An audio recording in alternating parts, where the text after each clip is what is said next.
him up. He's back again. He steps up. He's hit. He stumbles. He is throwing it deep for the end zone, and it is batted around and incomplete. And the game is over. The game is over. The Philadelphia Eagles are Super Bowl champions. Eagles fans everywhere, this is for you. Let the celebration begin. There's going to be a parade on Broad Street. If this is a dream, don't wake me up. We're going to have a parade on Broad Street. Lead up to Foles. We're going to have a parade.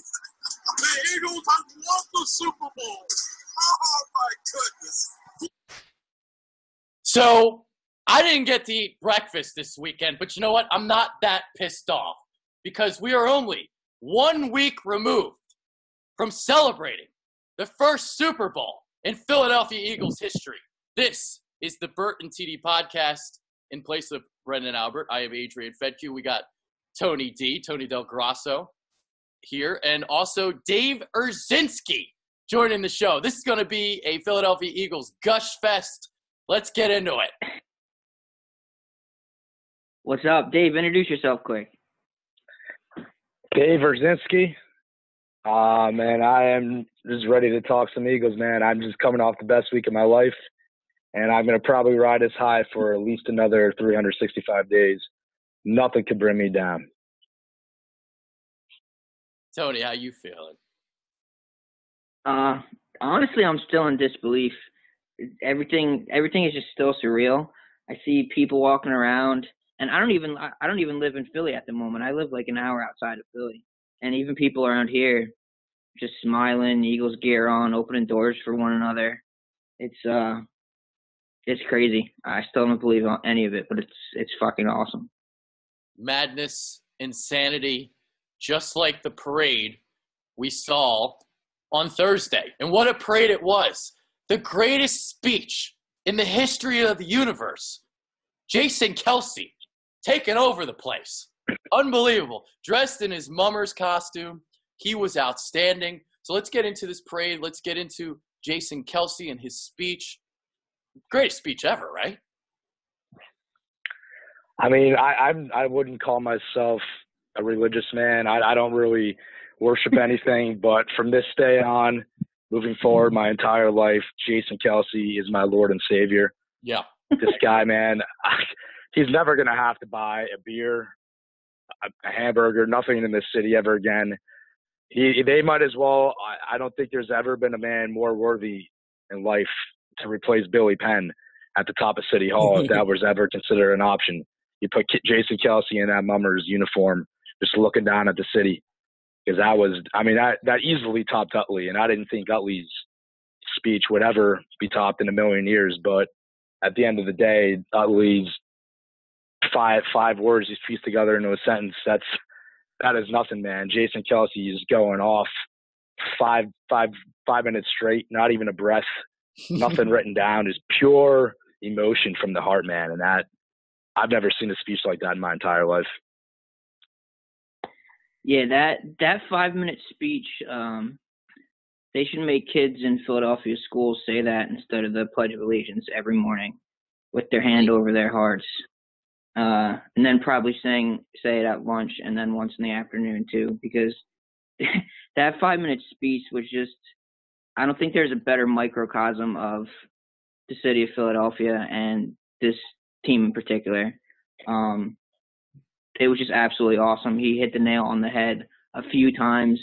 The fact that he was wearing the Mummers gear, and then the fact that he ended it on the Everyone Hates Us song was just absolutely perfect. Just brilliant. Forget about Lincoln's Gettysburg Address. Forget about Martin Luther King's I Have a Dream speech. This trumped everything. The greatest speech ever. Are you kidding me? He went after Mike Lombardi. He went after all the haters. He went after all the people that called the Eagles fans mean. No one likes us, and we don't care. And I agree with you, Tony. Instead of the Pledge of Allegiance, we got to start the day with a no one likes us, and we don't care. That's our new Pledge of Allegiance here in Philadelphia. I've been thinking for the past week of if I'm going to get some sort of tattoo to commemorate this event of the Eagles finally winning the Super Bowl. And I'm pretty much have settled on getting the entire transcript of his speech tattooed on my back. Dude, yeah. That is something I want with me for the rest of my life. I mean, I already know Halloween next year, growing my beard out, I'm getting that exact replica of Mummer's costume Kelce had. And I'm memorizing that speech, and I'm just going to recite that on repeat the entire night on autopilot for every Halloween and the rest of Halloweens of life. Dave, I'm not exaggerating on any of this. I know you're tattooed that's Halloween. hilarious.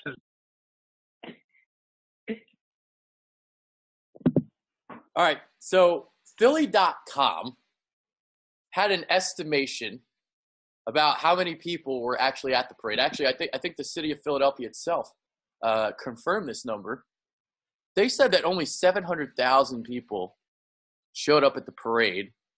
I think that's preposterous. I think you could actually times that number by 3 or 4 or 5. There was about 2 to 3 million people. I got up at 6 a.m. My friend Jeremy's fiance lives about 3 miles from the art museum. I got up at 6 a.m. We got there around 7. And guess what? We were late. People were huddled there, 11 o'clock the night before, camping out to be by the art museum. So I don't believe that 700,000 number at all. What are you guys' thoughts on that? I think it's hogwash. Yeah. Yeah. And it doesn't irrelevant. Really. It's not like that doesn't mean only 700,000 people watched it. There were millions of people outside the city that for whatever reason couldn't actually make it to the parade and were watching it. There were millions of people who were recording it. And there's millions of people who are going to watch it 3 times a week until the start of next season. So who cares the number that was there at the art museum? It fucking doesn't matter. I think they meant. And I'll tell you what, right? For that? Well, if that was the figure, then I am glad that was the figure, because I can only if 2 million people would be the figure, nobody would have had a good time.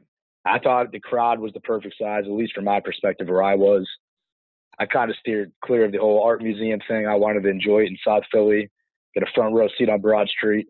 I've been planning this day for 28 years. Ever since the beginning of my existence, I've been imagining what this day would be like. Leading up to the Super Bowl, there actually have been numerous occasions in my life where I've been maybe driving somewhere or in a shower, and I'd even in maybe some midday in the middle of April that I just thought, what is it going to feel like? And I just submersed myself imagining in this moment of when the Eagles actually win the Super Bowl, if it ever happens, what emotions would come across me from the moment they won till the parade. And I've like teared up just thinking about this. Maybe 5 years ago in a random April, I've teared up thinking about it. So I was going to make sure that I was going to enjoy this parade and do exactly what I needed to do to enjoy it in full and make sure I'm going to remember it for the rest of my life. And that's what I did. Amen. Tony, you got any thoughts? It's the most ironic part of this is my dad actually, right now as we speak, ironically just sent me an email with the subject line, Eagles Parade, ! Click on the link below. Let me know if you have problems accessing the photos. He just sent me 96 photos of this parade. So everything with this season, man, it just continues to blow my mind. Yeah, I feel like I was so unprepared for what happened the last 3-4 weeks. I mean, like I've said on the show before, I've never been more wrong about a Philadelphia team in my life, just from top to bottom. I mean, I was still skeptical of Howie Roseman as of a year and a half ago. I was still skeptical of Doug Pederson as of the beginning of this year. I certainly thought their season was over when Wentz went down. Like, the list just goes on and on and on. And it's just been like I said, just surreal. I mean, usually we're used to Philadelphia teams doing the opposite, and this team just blew my expectations out the door. And you know what? You weren't alone. Yeah, that's what made it that much sweeter, man. I mean, the fact that Carson Wentz went down. We went through every single emotion this season. We went through heartbreak. We suffered the most catastrophic injury in franchise history, and they brushed it off like it was nothing. And what they did on the biggest stage, Nick Foles, like, holy Christ, Saint Nick out-dueling Tom Brady, Doug Pederson out-coaching Bill Belichick, the greatest underdog sports story of all time, a Rocky movie come to life. You couldn't have asked for a better script. So where I was watching the game, and we'll get into that right now, where I was watching the game on 17th and Lombard at a place called Keene, everybody was weeping. Just madness, man. People were weeping, crying. I was with the Fourth and John guys. They had an NBC Sports Philly camera there documenting the night. If you guys haven't seen it, I was actually featured on Philly Sports Talk. I was, I guess they panned around when they actually won, and you could just see me hugging a dude. I've never hugged a dude so hard in my life. But it was just pure ecstasy, pure emotion, just letting it all out, and no greater feeling in the world. I hugged anywhere between 50 to 75 grown men last Sunday night, just in the middle of Broad Street. Yeah. People were giving me high fives. I didn't give high fives. I was giving hugs. There's a picture of me. Actually, someone took a picture of me. You know how you can take a picture. It's kind of, it moves in the beginning of the picture, live picture. They call it on the iPhone. It shows the process of me approaching this 52-year-old man and giving the guy a hug. And I remember a conversation I had with him. I just kept barking at him, "You're the man, you're the man." And he just kept repeating over and over again how he's been waiting 52 years for this, and he couldn't believe it was happening. This guy was by himself.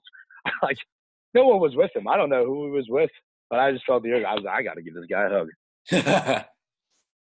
I feel like everyone has some kind of story about that. Just similar, like I was at Wawa, I don't know how many hours after they won in the middle of the night, and there was some random guy had Eagles gear on, and I did the same thing. I drunkenly went up and hugged him, and he actually told me that he had flown up from Puerto Rico just so he could watch the Super Bowl with his family. And like, I mean, that's what it's all about right there. Like that's fucking cool to me. There's so many people who, like I just saw at the parade, sprinkling ashes and stuff on the ground of people, they had lost or whatever, and people going to gravestones and pouring a beer over for their dad or whatever. And that's just so fucking cool to me. That's the kind of the part that the rest of the country doesn't realize, that there's literally been generations of people who have been waiting for this. Yeah. And well, did you guys see, Jerome Brown? So how Jerome Brown, how he died back in 92, and basically the next couple seasons, their unofficial motto was "Bring it home for Jerome." And I saw a couple pictures later on today floating on the internet of people at Jerome Brown's gravestone with the caption, "Jerome took us a while, but we finally brought it home." And you know what's wild? Like, so that was their home motto in the early 90s. February 4th, 2018, when the Eagles won the Super Bowl, it was Jerome Brown's 53rd birthday. Yeah. Like, what are the odds, Yeah. So, and how about that kid a couple months ago, the story on ESPN, the Dutch Destroyer? Yeah. The kid who passed away from cancer. Like, all that. Like, you couldn't, that kid, you couldn't help but have that in the back of your mind. Like, he's watching down, helping. Just everything about the season, man, was just absolutely surreal. It's going to be a hell of a 30 for 30 one day. Oh, for sure. Where do you think it's going to start, this 30 for 30? Because you got, all the way dating back to when Andy Reid, he was the quarterbacks coach for the Packers. And then for a couple years there, Doug Pederson was the backup to Brett Favre. Andy Reid gets hired by the Eagles. And then for a year, Andy Reid just basically needs some scrub to step in and play a few games while Nab is preparing for the NFL. And Andy Reid remembers Doug, probably was buddy with him, brings in Doug Pederson. And then from that point on, Doug Pederson is linked with the Eagles. Obviously, Doug Pederson leaves once the next year when Nab takes over. And then basically Doug is just floating around the world. He only played a couple more years at quarterback. Then he goes and as soon as he retires, he's the coach of a high school for 3 years. 2009, Andy Reid throws him another bone. This is bone number 2 now. Andy Reid, offensive quality control coordinator, the most BS position. Yeah. In that it's just basically, all right, man. You don't have a job. You want to get your foot in the NFL. Just come here. Here's a BS title.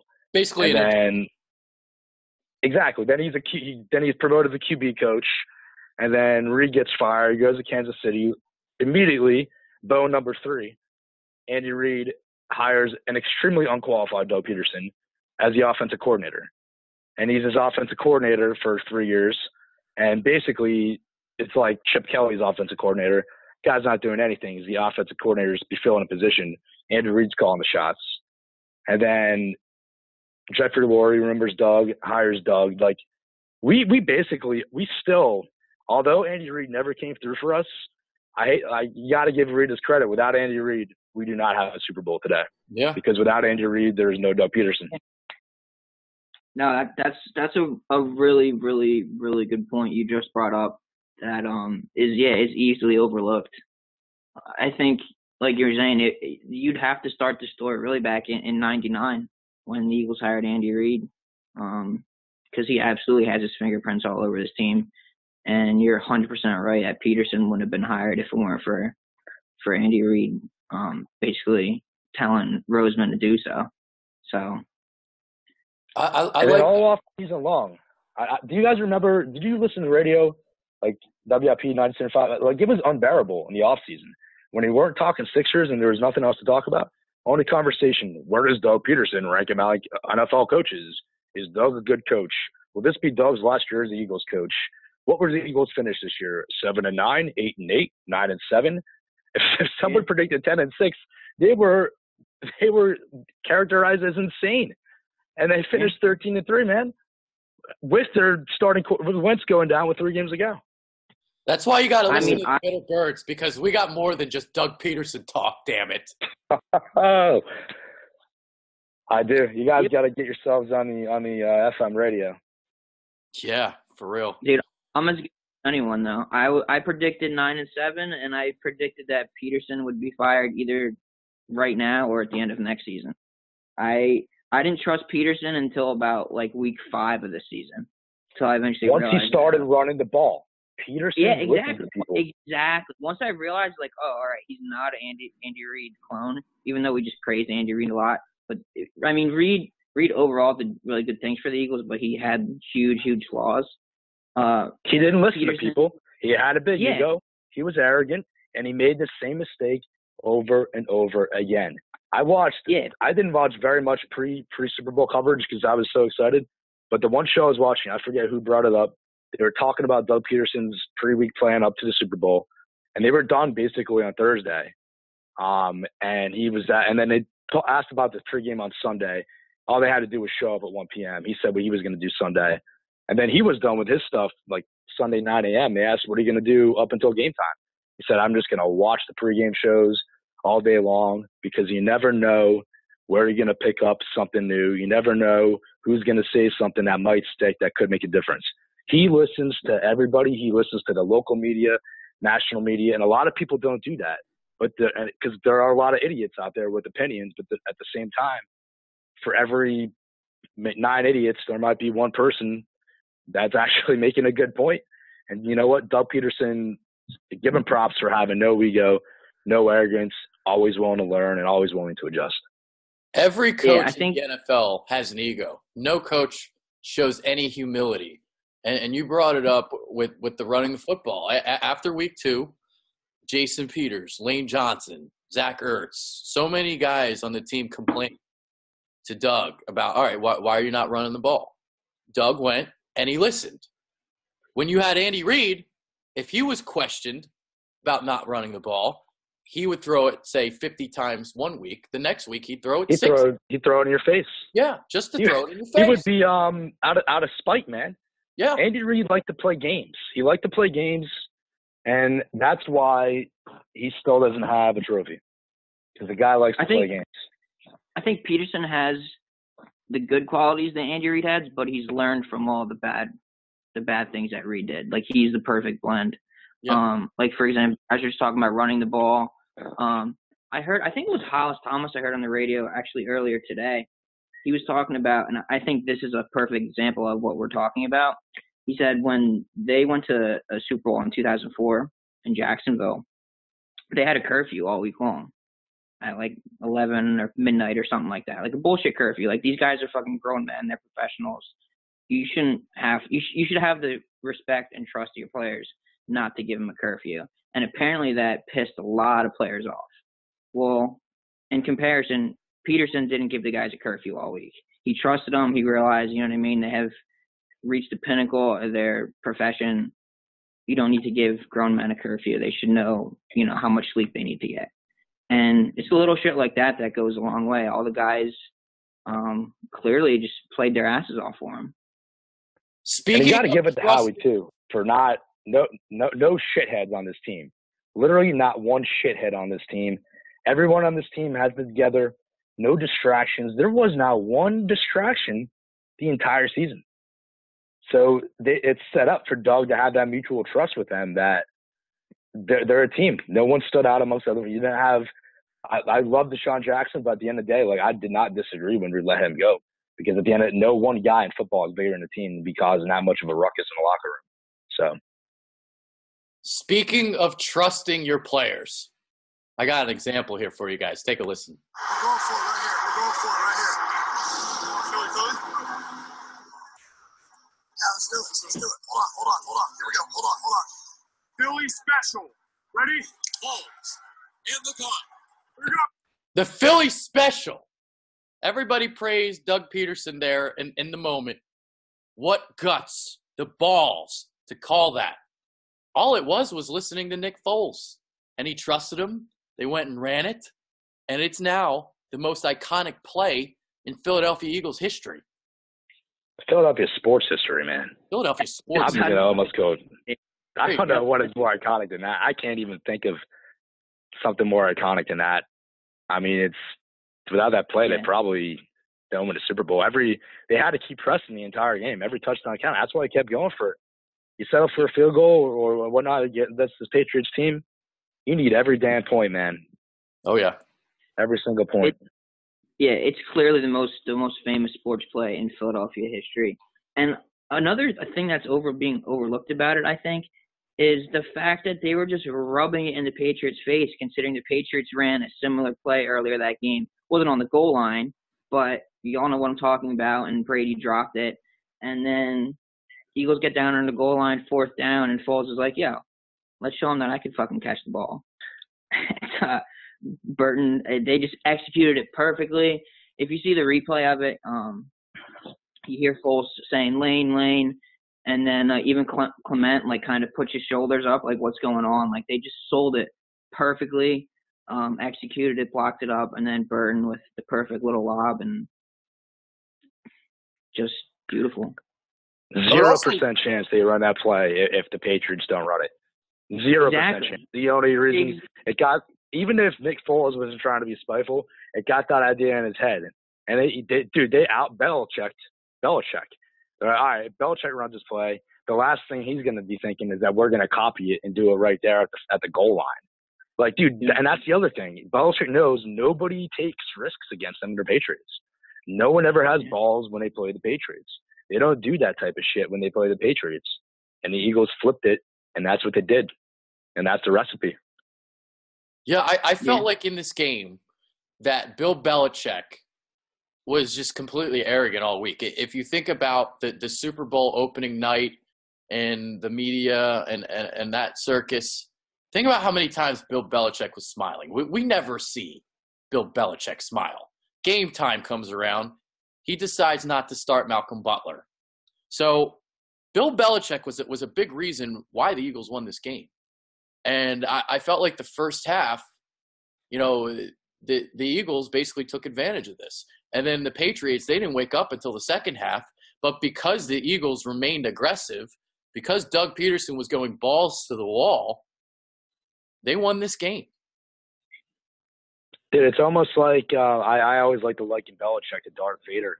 And it's just like that last scene of Return of the Jedi, the Darth Vader Luke Skywalker battle where Luke Skywalker finally prevails. Like Vader's he's acting cocky, he's smiling, he kind of lets off his guard, and then Luke, man, he knew what to do, and he slays him just like Doug slayed Belichick. I really think the Eagles, this recipe, I don't know why more teams don't hire NFL career-long backup quarterbacks to be their head coach.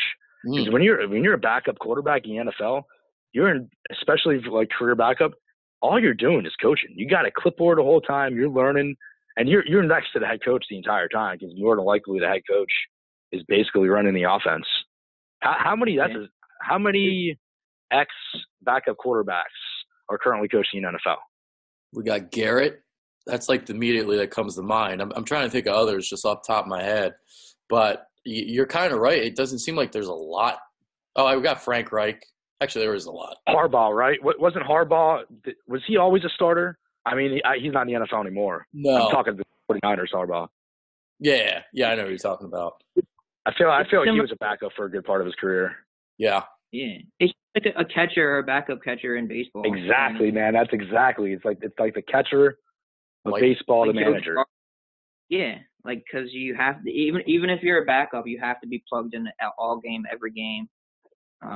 And football, it's even more so. So, yeah. The good thing about that backup, he doesn't have the ego. That ego that Adrian's talking about, that most head coaches have.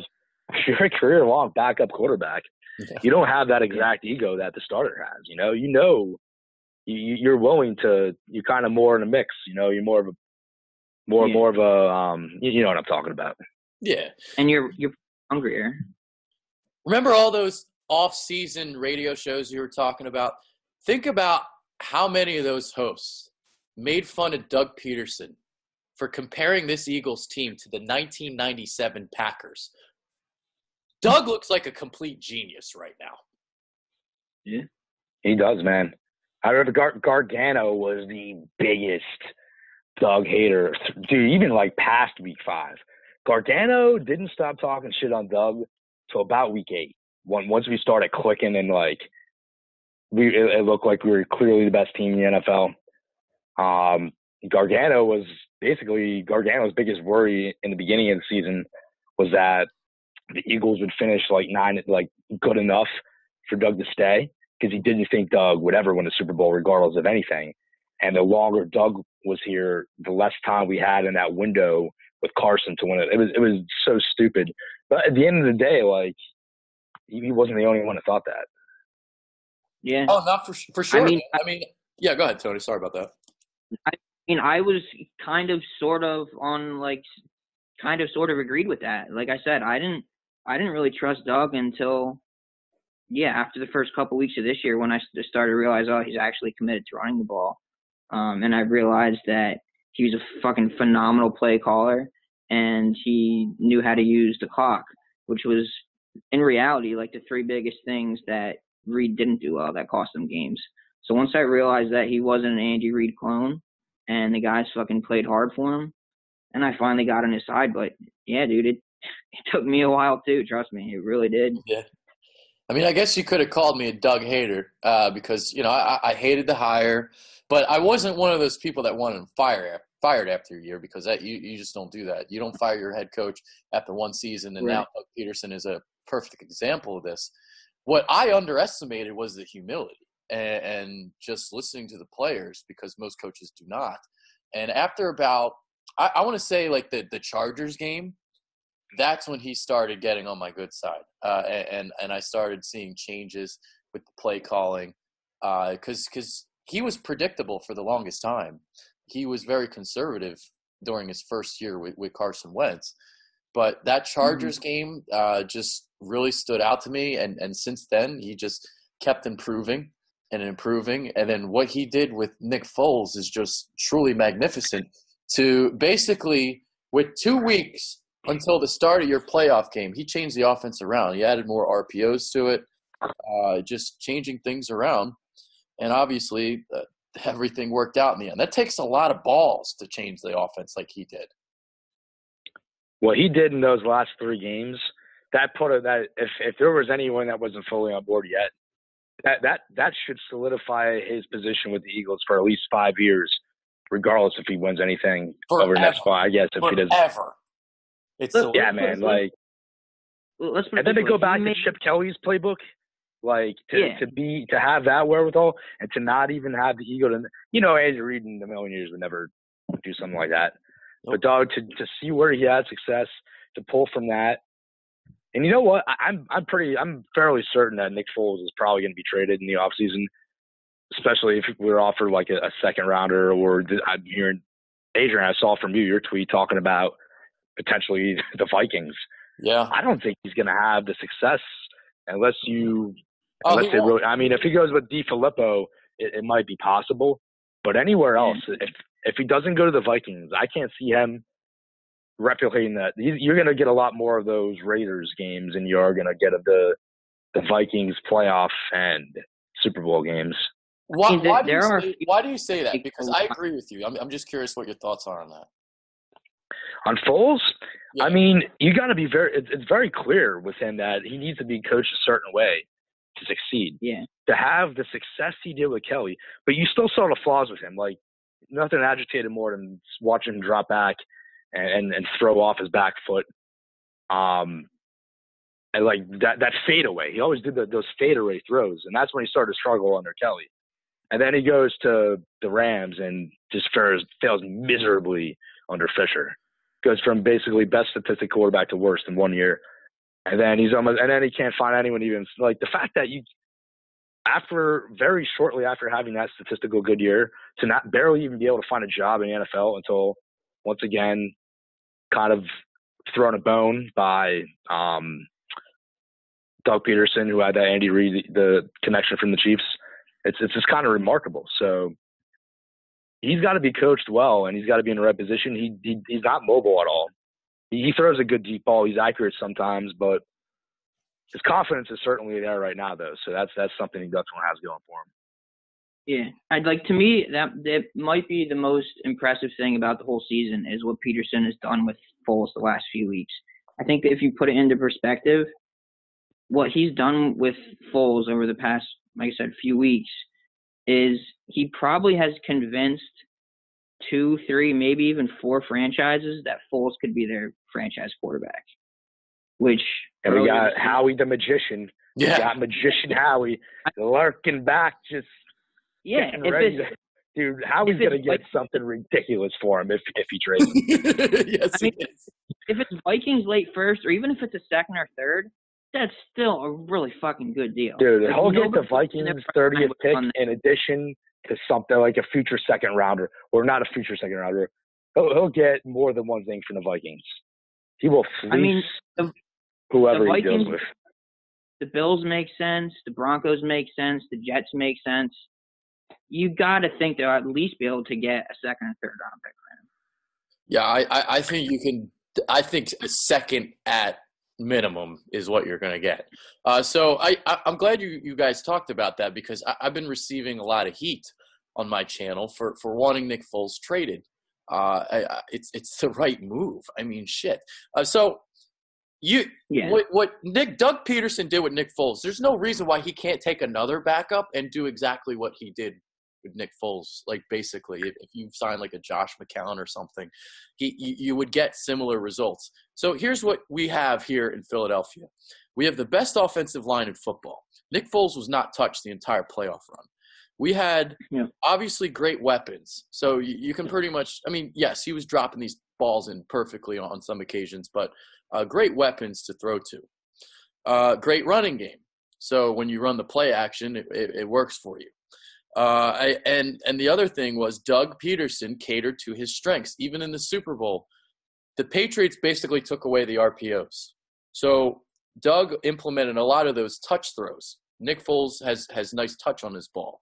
So you think about the Corey Clement touchdown. You think about the Alshon Jeffrey touchdown. You think about the slot fades to Jeffrey along the sideline, to Aguilar along the sideline, the wheel route by Corey Clement.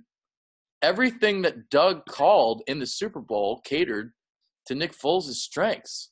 He knew exactly what to do.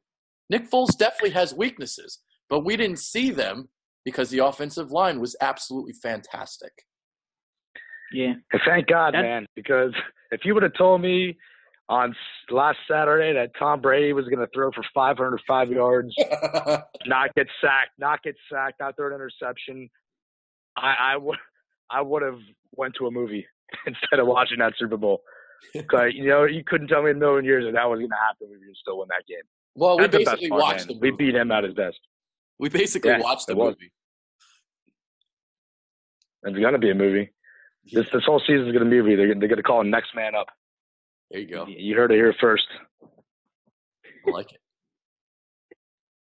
Tony, you got any thoughts on that? I mean, pretty much just to wrap it up, wherever he ends up next year, whether it's, Arizona, Denver, Buffalo, Jets, wherever, they're going to have to use him just like Pederson used him. Otherwise, he's going to look like the backup that he was. We'll see how he can turn into it. But I absolutely agree. Even if it's only a third-round pick, you absolutely have to make the move. And plus, Wentz might not be available until maybe week 5, week 6 next year. But fuck it, it's still a move you need to do. A quarterback. If you get that perfect offer, that's the thing. We have all the leverage of this. We're in a situation where we know that we might need him and be next year. So there's no way they trade him unless we're getting something ridiculous in return. I do agree with that too. You would have to get at least a second for me, and even a high second. I think that's where you part. But you got to think too. I mean, Nigel Bradham is going to be a priority. All right, so this is opening up a different can of worms, which I'm not going to. But I'll just say this for right now. The Eagles right now are about $8 to $9 million in the red in terms of the salary cap. If you trade Foles, that opens up $7.6 million.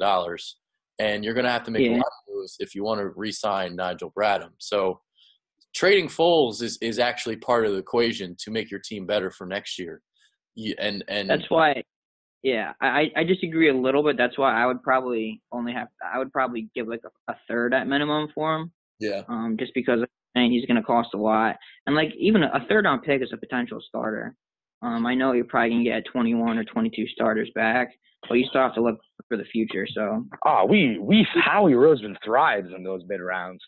The entire past 15 years of Eagles drafts, the amount of misses we've had in the first round, but hits we've had in those 3 to 6 rounds, that's where we thrive.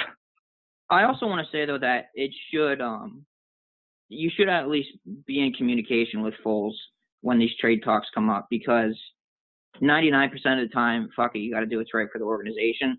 But in a case like this, you want to at least let Foles have some sway.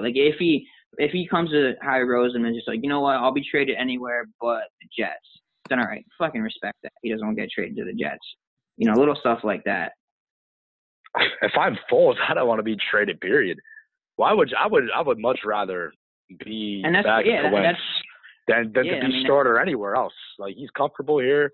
He's the man here. But at the end of the day, he probably knows it's not realistic. Yeah. Yeah. That's all I got on that. All right. So we got any parting thoughts before we get out of here?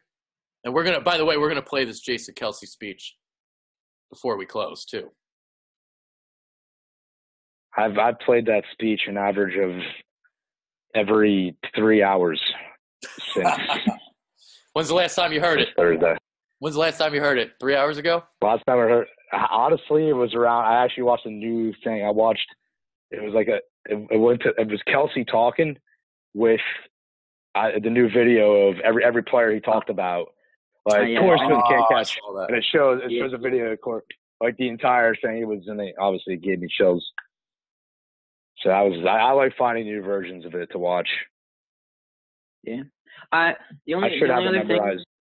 The only other thing I would add before you start that is I think it's really fucking awesome that almost every player and Roseman, Laurie, Pederson, when they all came up and spoke, they all talked about how this was only going to be the first one. They're still not content. They're still hungry. they've realized that if they want to be like, I mean, they're already legends. All those guys are already never going to have to buy another meal or buy another drink in Philly again. But if they really want to go down as like absolute immortals, they know that if they win another one or 3 or 4 or whatever, then you're talking about just all-time greats then, even more so than they already are. Best part of this, Carson Wentz right now is just jawing, man. He is the hungriest dog out of all of them. He had no I remember when McNabb went down and Garcia came in and he was being a man. Even I think there was articles about how McNabb's mom was saying she didn't want the Eagles to win with Garcia's quarterback because of what it might do to McNabb. None of that with Wentz. Wentz wanted us to win the entire way because obviously without Wentz, they're not in a position to win the Super Bowl. But for them, he wants to look at him, look at Foles, who is that trophy. There's no one wants to, and that's what the NFL should be terrified of for the next entire length of Carson's career. Yeah, specifically next year. Would not be surprised if they repeat, especially seeing how everyone's coming back. All of them are re-signed. Things are looking good. With health-wise, they actually are going to go into next season with more talent. Just crazy to think of. Oh yeah. They got Sidney Jones. You got Rasul Douglas has now got a year under his belt. You're gonna have Hicks coming back. Peters coming back.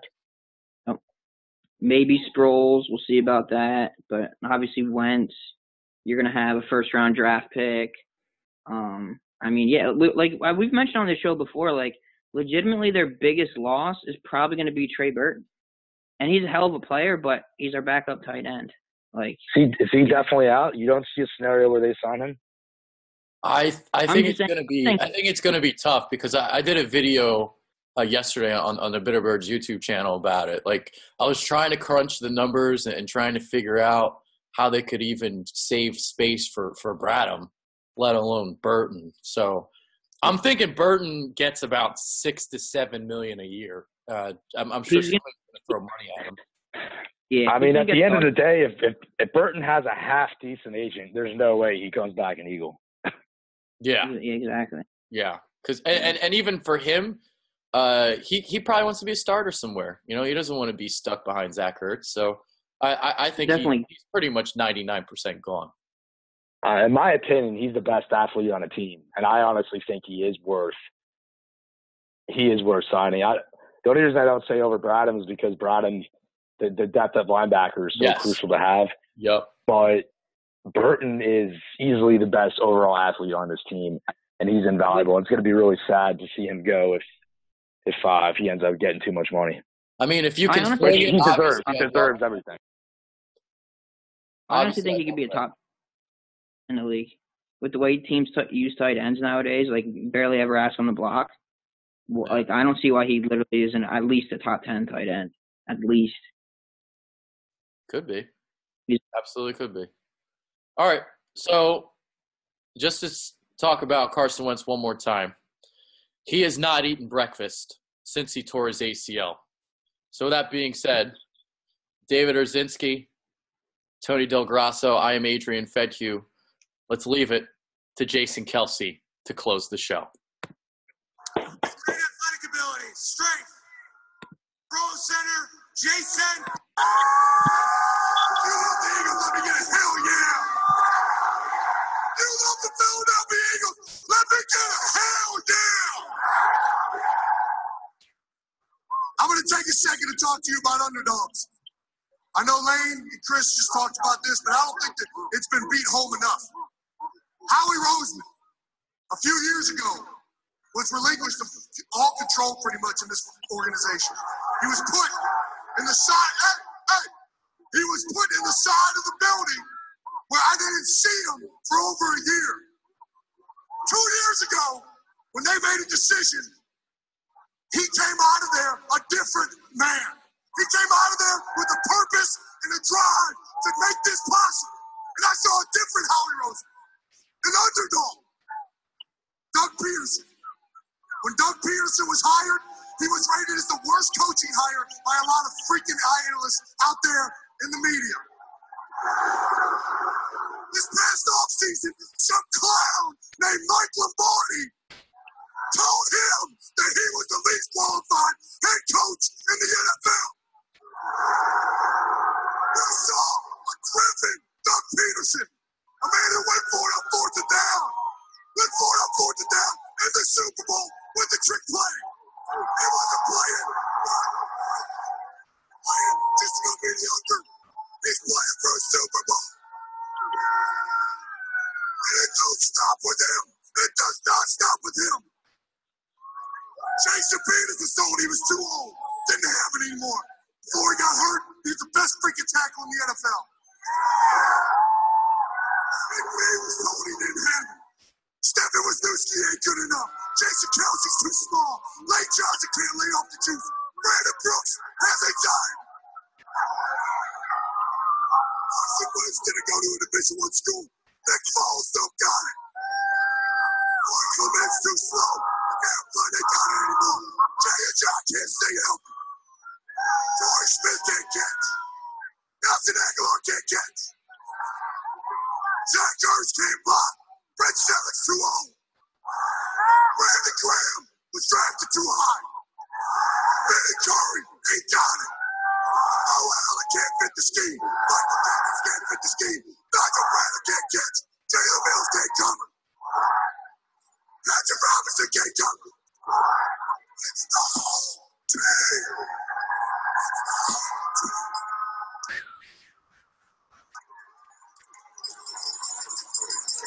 This entire organization is a bunch of driven men to accomplish something. We were a bunch of underdogs.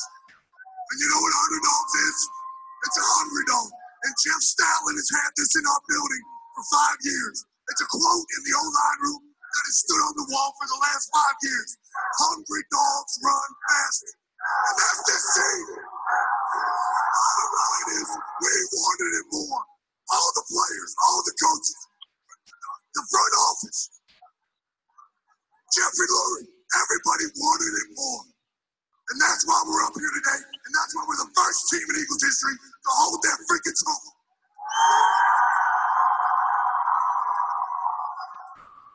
You know who the biggest underdog is?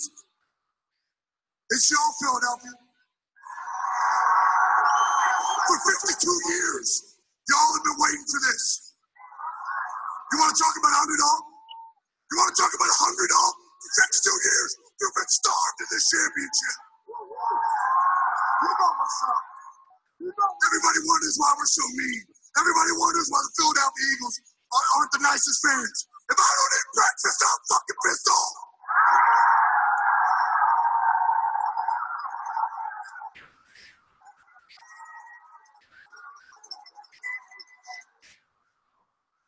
No one wanted us. No one liked this team. No analyst liked this team to win the Super Bowl, and nobody likes our fans. And you know what? I just heard one of the best chants this past day, and it's one of my favorite, and it's new, and I hope y'all learn it, because I'm about to drop it right now. You know what I gotta say to all those people that doubted us, to all those people that counted us out, and to everybody who said that we couldn't get it done? What my man Jay and John just said. Fuck you.